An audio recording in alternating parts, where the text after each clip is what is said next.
Welcome again, students. Today we are going to discuss our new topic, that is the dispersion of light. Dispersion of light is defined as the phenomena of splitting of white light into its constituent colors or the components colors when it is passed through a refracting medium. Simply ने ये phenomena observe भी किया है daily life के अंदर। हमने 10th class में भी हम पढ़ चुके हैं। जब एक वाइट लाइट की बीम को हम इंसिडेंट करवाते हैं प्रिज्म के फेस के ऊपर, तो वो अपने 7 कंस्टिट्यूएंट कलर्स के अंदर डिवाइड हो जाती है, और इस फिनोमेना को हम क्या बोलते हैं? Dispersion of light. और हमें यहाँ पर एक बैंड मिलता है, VIBGYOR, violet, indigo, blue, green, yellow, orange and red. जो रेड कलर्ड लाइट रहती है वो सबसे ऊपर रहेगी और वॉयलेट कलर्ड लाइट सबसे नीचे की तरफ हमें नज़र आएगी। तो ये जो हमें कलर का बैंड मिलता है इसको हम बोलते हैं spectrum. This is known as spectrum of dispersion. When the white light is passed through a refracting medium, it gets splitted into 7 colors or its components colors, and these components colors form a band, and this band is known as spectrum. Newton performed an experiment to demonstrate that is there any further splitting of the colors observed in this spectrum. Newton ने क्या किया था, इसी phenomena को एक बार फिर से perform किया और उसने ये शो करने की कोशिश की कि जो स्प्लिटिंग ऑफ वाइट लाइट है 7 कलर्स के अंदर, वो आगे जा कर के और ज़्यादा स्प्लिट हो जाती है, मीन्स और कलर्स फॉर्म होते हैं। लेकिन ऐसा ऑब्ज़र्व नहीं हुआ। उन्होंने क्या ऑब्ज़र्व किया कि जैसे ही ये वाइट लाइट जो स्पेक्ट्रम के अंदर कन्वर्ट हुई है, और इसको हम क्या करते हैं, एक दूसरे प्रिज्म, सपोज ये हमारे पास पहला प्रिज्म था ABC, इसको नए प्रिज्म DEF के ऊपर जब इंसिडेंट करवाया गया स्पेक्ट्रम को, तो यहाँ से जो डिस्पर्सन हुआ था पहले, उसका बैक डिस्पर्सन हुआ और हमें अगेन वाइट लाइट ही मिल गई। Again we find the white light, दोबारा से वाइट लाइट ही हमें ऑब्जर्व हुई। तो इसे न्यूटन्स एक्सपेरिमेंट के नाम से हम जानते हैं। इसके बाद हमें पढ़ना है कि ये डिस्पर्सन का कोज क्या है, cause of dispersion.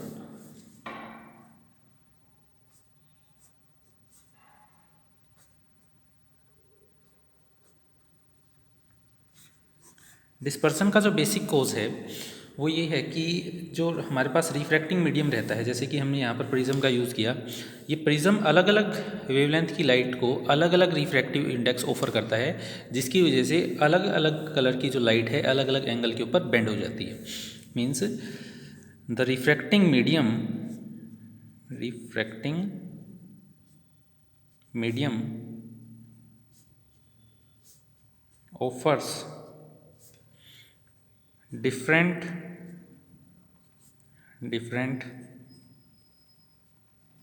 refractive index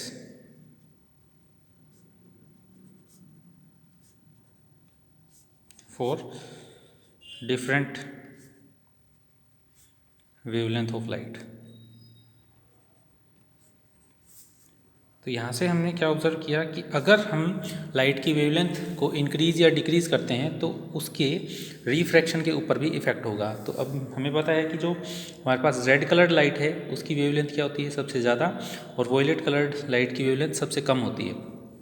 तो जो जिस कलर की लाइट, जैसे हम बात करें रेड कलर की लाइट की, रेड कलर की जो लाइट है इसकी वेवलेंथ क्या है, lambda R is greater than the lambda V, violet के कंपेरेटिवली ज़्यादा है। तो ये रेड कलर्ड लाइट क्या होगी, सबसे कम डेविएट होगी, और जो वॉयलेट कलर्ड लाइट होगी वो सबसे ज़्यादा डेविएट होगी।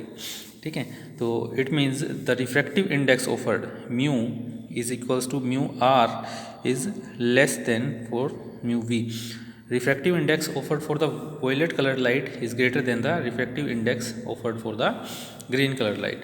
और रिफ्रैक्टिव इंडेक्स के लिए हमारे पास एक रिलेशन भी है, पर्टिकुलर वेवलेंथ के लिए जो रिफ्रैक्टिव इंडेक्स ऑफर करता है हमारे पास रिफ्रैक्टिंग मीडियम, उसको हम रिप्रेजेंट करते हैं a plus B divide by lambda square plus C by में lambda raise to power 4 up to so on.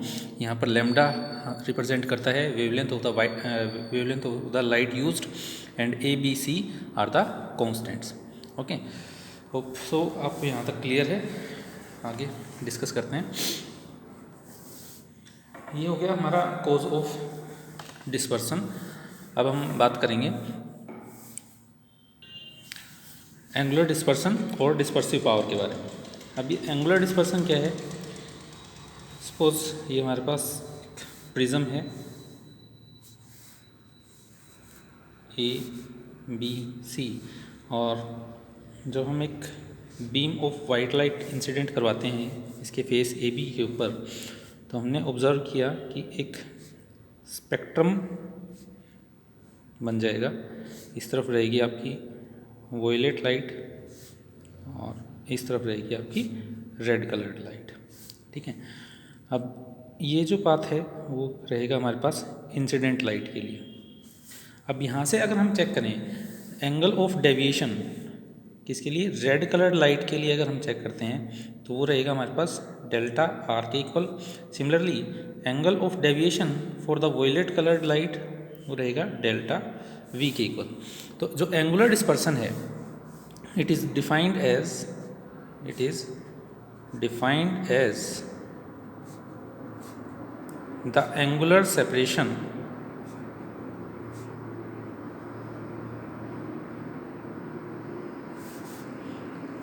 between two extreme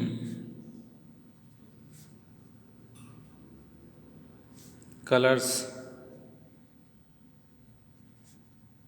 obtained after dispersion of light। Means जो angular separation रहेगा two extreme colours के लिए। अब यहाँ पर जो extreme colours हैं हमारे कौन कौन से हैं, रेड कलर और वॉयलेट कलर। तो हमारे पास जो एंगुलर सेपरेशन होगा वो क्या रहेगा, delta V minus delta R. और delta V minus delta R ही हमारा किसको रिप्रेजेंट करेगा, एंगुलर डिस्पर्सन को।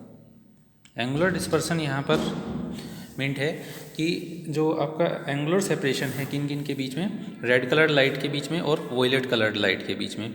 अब यहाँ पर जो बेंडिंग हो रही है लाइट की रेड कलर के केस के अंदर क्या है, हमें पता है कि जो मीन डेविएशन होता है डेल्टा इज इक्वल्स टू रहेगा हमारे पास ए इंटू म्यू माइनस 1। यहाँ पर ए रिप्रेजेंट करता है आपका एंगल ऑफ प्रिज्म को और mu refractive index offered by the prism।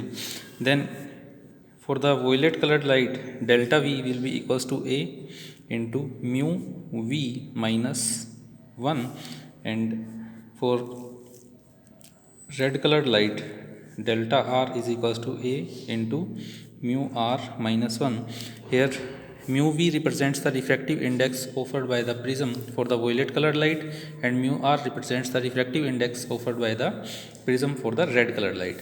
So the angular dispersion will be equals to delta V minus delta R, and it can be given by, let me multiply it, V minus A minus of A mu R minus A, then A mu V minus A minus A mu R plus A।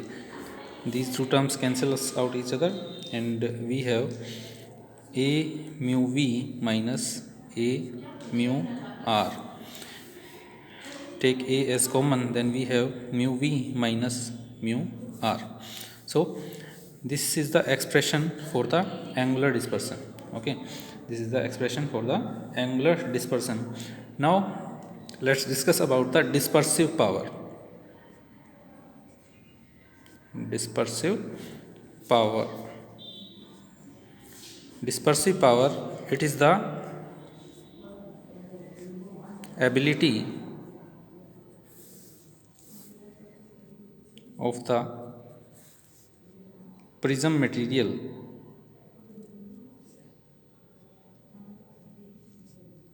to cause dispersion.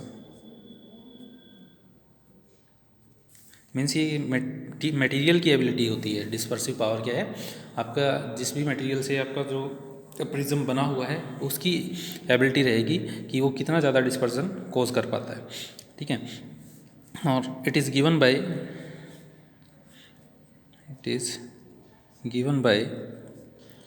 The ratio of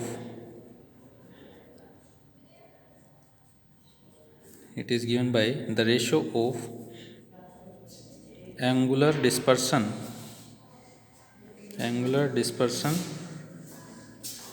to the mean deviation.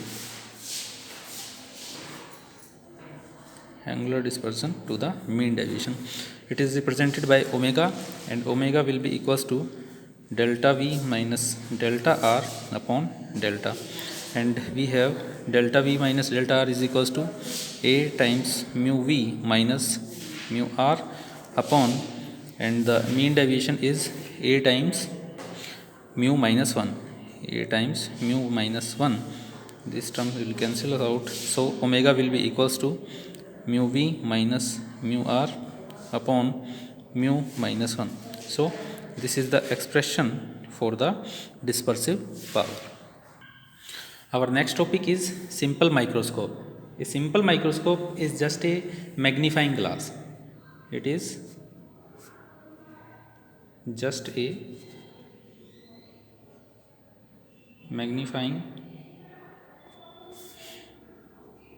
glass, or we can say a convex lens of short focal length.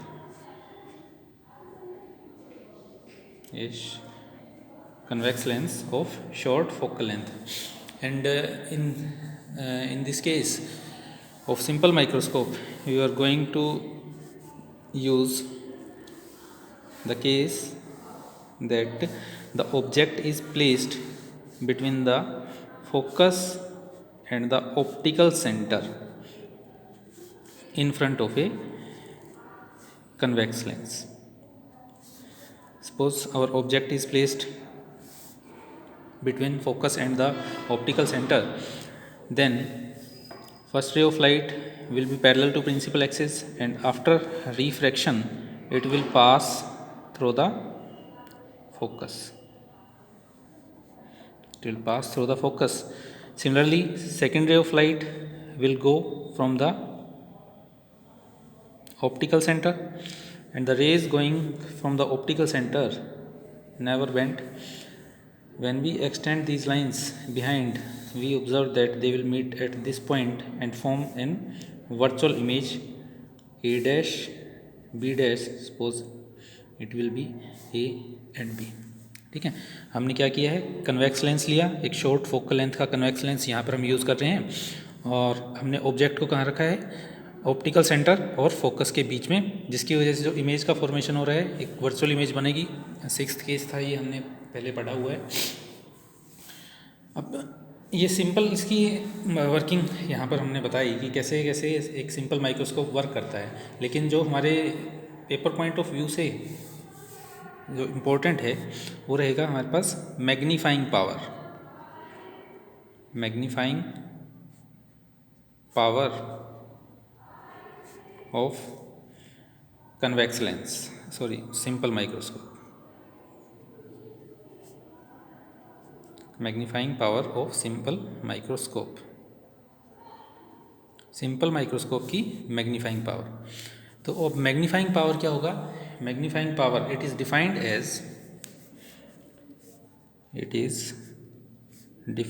As the ratio of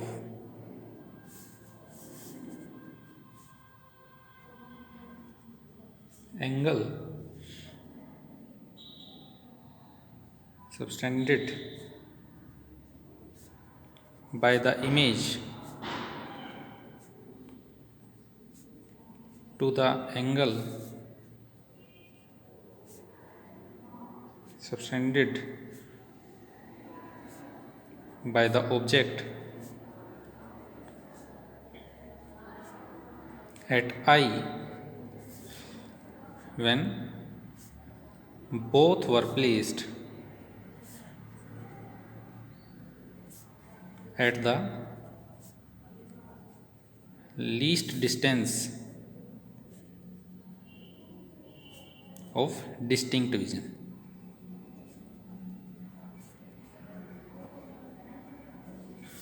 ठीक है, अब यहाँ पर एक नई term आई है, least distance of distinct vision. Least distance of distinct vision, ये हमारी आँख से वो मिनिमम डिस्टेंस रहता है जहाँ तक हम क्या कर पाते हैं, ऑब्जेक्ट्स को क्लियरली और डिस्टिंक्टली देख पाते हैं। ठीक है, और एक नॉर्मल ह्यूमन बीइंग के लिए आपका 25 सेंटीमीटर रहता है। सो मैग्नीफाइंग पावर, अब यहाँ से अगर हम चेक करें तो आपका रहेगा image A dash B dash है जो एंगल फॉर्म कर रही है कोई बीटा, और इसकी डेफिनेशन के अकॉर्डिंग हमें ऑब्जेक्ट को भी कहाँ प्लेस करना होगा, जहाँ पर हमारी इमेज बनी है। तो ऑब्जेक्ट को सेम हाइट पर अगर हम यहाँ पर रखते हैं तो ये जो एंगल बनाएगा यहाँ पर, ये एंगल, ये क्या रहेगा आपका अल्फ़ा। इमेज ऑब्जेक्ट के लिए एंगल मैंने यहाँ पर कंसीडर किया है अल्फ़ा और इमेज के लिए बीटा। ठीक है, तो मैग्नीफाइंग पावर को हम रिप्रेजेंट करेंगे m से, और m आपका रहेगा बीटा अपॉन अल्फ़ा, और पैरेक्सियल केसेस के अंदर जो एंगल हैं स्मॉल एंगल्स रहेंगे और उनको हम किसके इक्वल लिख सकते हैं, टेंजेंट बीटा और टेंजेंट अल्फ़ा के इक्वल। अब ट्रेंगल ए बी ओ और triangle A double dash B dash O से हमें टेंजेंट अल्फ़ा और टेंजेंट बीटा की वैल्यूज़ लिखनी है। तो यहाँ से हमारे पास टेंजेंट बीटा की जो वैल्यू रहेगी इसके इक्वल रहेगी ए बी डिवाइड बाई में B O, A B divide by B O, और tangent alpha from triangle A double dash B dash O it will be equals to A double dash B dash upon B dash O. Solve करने पर हमारे पास आएगा A B upon B O multiply by B prime O divide by, अब जो A dash B dash है, A double dash B dash किसके equal है, ये ए बी के ही इक्वल है, तो इसकी जगह पर हम ए बी राइट कर सकते हैं। ये दोनों टर्म्स कैंसिल आउट हो जाएंगी, तो हमारे पास magnifying power m will be equals to B prime O upon B O. अब जो बी प्राइम ओ है इसके लिए हमने यहाँ पर एक चीज़ लिखी, when both were placed at the least distance of distinct vision. अब बी प्राइम ओ किसके इक्वल रहेगा, least distance of distinct vision को मैं डी से रिप्रेजेंट कर रहा हूँ, तो इसको हम लिखेंगे डी, और न्यू कार्टेशियन साइन कन्वेंशंस का अगर यूज़ करें तो ऑप्टिकल सेंटर से लेफ्ट साइड के जो डिस्टेंस होंगे सारे के सारे नेगेटिव रहेंगे, तो डी नेगेटिव रहेगा हमारे पास। ठीक है, सपोज जो हमने ऑब्जेक्ट को प्लेस किया है ऑप्टिकल सेंटर से किसी एक्स डिस्टेंस के ऊपर ऑब्जेक्ट प्लेस्ड है, तो ये किसके इक्वल रहेगा, माइनस ऑफ एक्स। ये दोनों टर्म्स कैंसिल आउट हो जाएंगी, तो हमारे पास magnifying power m is equals to रहेगा d बाई एक्स के equal, m is equals to d by X. अब यहाँ से अगर हम थिन लेंस फार्मूला का अगर यूज़ करें तो थिन लेंस फार्मूला के according to thin lens formula we have 1 by f is equals to 1 by v minus of 1 by u, but in this case v is equals to minus d and u is equals to minus of x, so 1 by f is equals to 1 by minus d minus 1 by minus minus it will be plus, so we have 1 by x is equals to 1 by d plus 1 by f, 1 by d plus 1 by f. We have to find the ratio d by x, so multiply this equation on both sides by d, we will have d by x is equals to 1 plus 1 by f. So d by x is equals to m, it will be d, so it will be equals to 1 plus d by f, 1 plus d by f. This is the magnifying power for a convex lens of short focal length, or you can simply say it is the magnifying power of simple microscope. This is the first case for the simple microscope, and the second case is when the object is placed at the least distance of distinct vision and the final image is formed at the infinity. That will be discussed in the next lecture. Thank you.